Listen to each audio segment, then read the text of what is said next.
యెహోషువ మంచి good servant, good leader, good husband. యెహోషువ మంచి భర్త, యెహోషువ మంచి నాయకుడు, యెహోషువ మంచి సేవకుడు.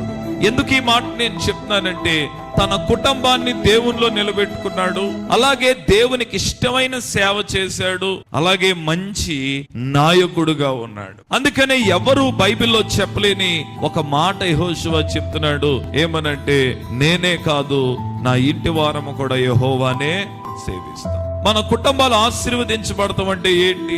నేను చాలా చోట్లకి వెళ్ళినప్పుడు ఈ మాట తరచుగా చెప్తా ఉంటాను. ఏంటో తెలుసా ఆ మాట? ఒక కుటుంబము నిజంగా ఆశీర్వదించబడడానికి ఉన్నటువంటి రుజువు ఏంటంటే, ఎవరి కుటుంబం అయితే యేసయ్య పాదాల దగ్గర కూర్చుంటదో అదే ఆ కుటుంబానికి నిజమైన ఆశీర్వాదం అండి.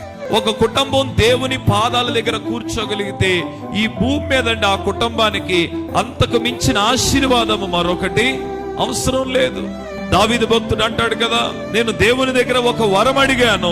ఏమిటి ఆ వరం అంటే, నేను నా జీవిత కాలం అంతా ఎక్కడుండాలనుకుంటున్నాను? యెహోవా సన్నిధిలో నేను ఉండాలనుకుంటున్నాను. ఈరోజు చాలా కుటుంబాలు ఇలాంటి తీర్మానంలో జీవించలేకపోతున్నాయి.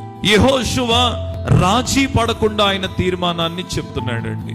ఎవరితో చెప్తున్నాడు ఈ మాట అంటే, దేవుని బిడ్డలతో చెప్తున్నాడు. దేవుని బిడ్డలే దేవుణ్ణి విడిచేసి వారు అమ్మోనీల దేవతల వైపు తిరుగుతుంటే యెహోషువకు చాలా బాధ అనిపించింది.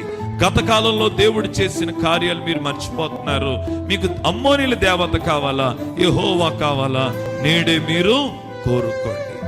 మీరెవరిని సేవింపగోరిననో నేనును నా ఇంటి వారము యెహోవానే సేవిస్తాం. ఈ రోజు దేవుని దగ్గర ఇలాంటి తీర్మానములు మనం చేయగలిగి ఉండాలి. ఏమిటి దేవుని దగ్గర మనం చేయగలిగిన గొప్ప తీర్మానం అంటే, నేనే కాదయ్యా నా ఇంటి వారము కూడా, చెప్పండి, ఎవరిని సేవించాలి? నిన్నే సేవించాలి. హల్లెలూయా. ఈరోజు ఎన్ని కుటుంబాలు ఎలా ఉన్నాయి?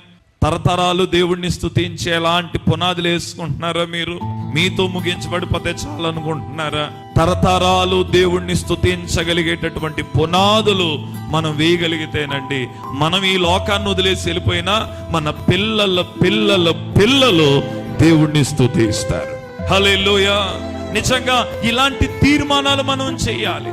నేనే కాదు, నా కొడుకు దేవుణ్ణి స్తుతిస్తాడు, నా కూతురు దేవుణ్ణి స్తుతిస్తుంది, భవిష్యత్తు తరములో దేవుడు నాకు ఇవ్వబోయే వంశాలు కూడా దేవుణ్ణి స్తుతిస్తాయి అనేటటువంటి పునాదులు మనం వేయగలిగి ఉండాలి. హల్లెలూయా.